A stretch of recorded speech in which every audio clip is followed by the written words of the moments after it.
Hey there.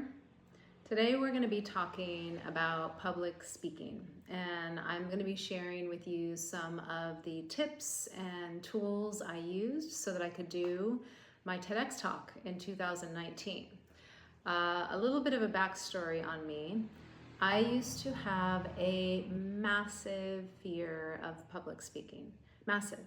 Part of it was that I used to love showing up in public and acting and in theater and being out there on the stage. And then something happened in high school where I botched it big time, and it really kind of felt like a traumatic event where I just closed off from that moment. I think I got up in front of my whole senior class and was getting ready to do some history talk, and I just completely went blank, froze, turned bright red, mumbled a few words, and just pretty much ran away. And that really scared me. I was terrified of talking in public after that. And I noticed every time, even in a small group with like 4 people, if I went to speak, I would start to freeze, my throat would get tight, I'd stutter, I'd turn bright red, my whole sympathetic nervous system would just sound the alarms, and then I would lose my train of thought. I wouldn't know what to say. So, it was a lot. And I also knew I wanted to share my messages with the world. And so, tool number 1 that I used was exposure therapy. I kept putting myself again and again and again in situations where I just did it. I had to speak in a group, and I would begrudgingly raise my hand to speak, and I would be like, oh God, I can't believe I just did that. Now I have to say something. I would ask friends of mine who were teachers at Esalen or teaching a workshop at a university. I'd say, hey, I'd love to come in and do a class on something. And I started out really small with like a small little exercise on movement or some little tiny thing that I would offer. And every single time I did these things, I was utterly terrified. One example, I was part of a mermaid retreat that happened in Kauai, and I had one little section to talk about the Cartman drama triangle, and it was with 12 really sweet women, and the entire night before I couldn't sleep. I was riddled with anxiety about doing this 45-minute class with all of them. Literally could not sleep. I was in the bathroom rehearsing word for word what I was gonna say. I wanted it to be so perfect because I didn't want to mess up.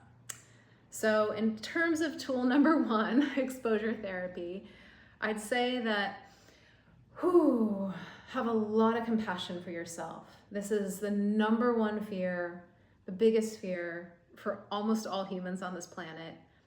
And if you just keep putting yourself out there with a ton of gentleness and compassion, you'll start to notice these incremental shifts where you can be more and more present, less and less stuck in your own head and in your own way, and have more access to your true voice.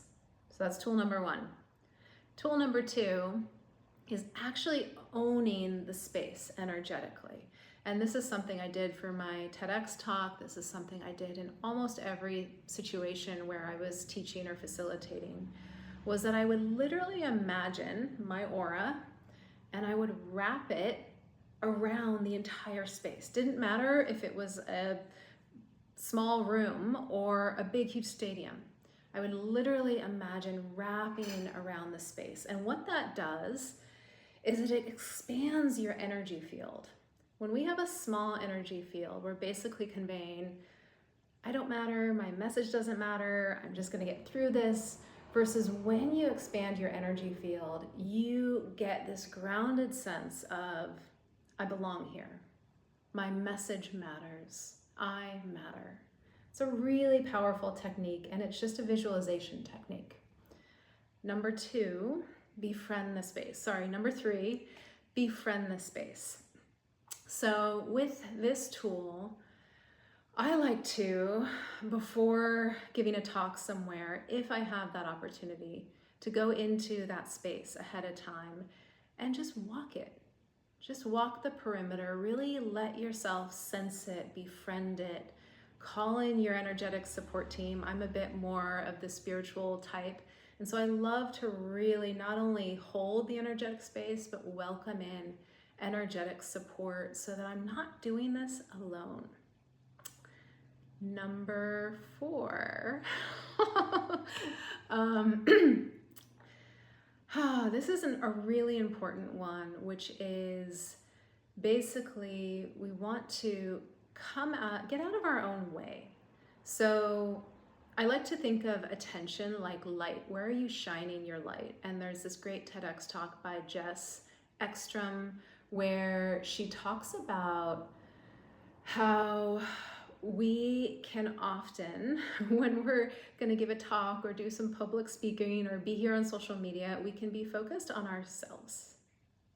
What are they going to think of me? How do I look? Did I just forget what number I was on? Am I sweating? And it's all about me. And she basically says in her TEDx talk, get out of your own way. This is about your audience, and this is about your message. And this is something I've shared with clients over the years, which is, this is not about you. This is not about you. There's something that's moving through you that wants to be shared. And there's an audience out there who needs to hear it. So how can you shine your light on that? So instead of the spotlight on you, be the lighthouse. Really shine your light outward. And the benefit of that, because there's many benefits, of course, is that you'll be less nervous. You'll be more grounded in your message because that's where your focus is. And then you'll also connect more with your audience because that's where your focus is. And the other thing I'd say is that the only people I follow on social media are people who really feel, to me, like they are sharing something because they feel compelled by something larger. It's not about them, like me, how do I look? How many followers am I getting? It's like, I'm sharing because I really want people to know this and because I care about people and I care about this planet. And those are the kind of teachers I want in my life. Those are the kind of leaders. So be that yourself. And the last tool is, public speaking is scary. It's just unnerving, it's scary. And how can you transform that fear into aliveness? And before my TEDx talk, oh man, my feet were sweating, my tongue, I was standing there and, backstage, my tongue was starting to get like chalky. And I was like, imagining channeling this energy into aliveness that was then going to pour out of me into the talk. So there's a way we can alchemize that energy, and it's potent and it's powerful. And so play with that, play with the nerves, and you're like literally pulling them in and alchemizing them and then transforming them into aliveness, excitement, passion. And you totally can do that. It's possible. That's what I'm meant to say. The last tool I want to share, and it's pretty appropriate because I kind of forgot that this was one more, is about grounding and orienting yourself. So when you get on stage, you can, and again, stage in front of a camera, in front of team members at a team meeting, you can absolutely 100% take a moment and breathe. And let's all do this together.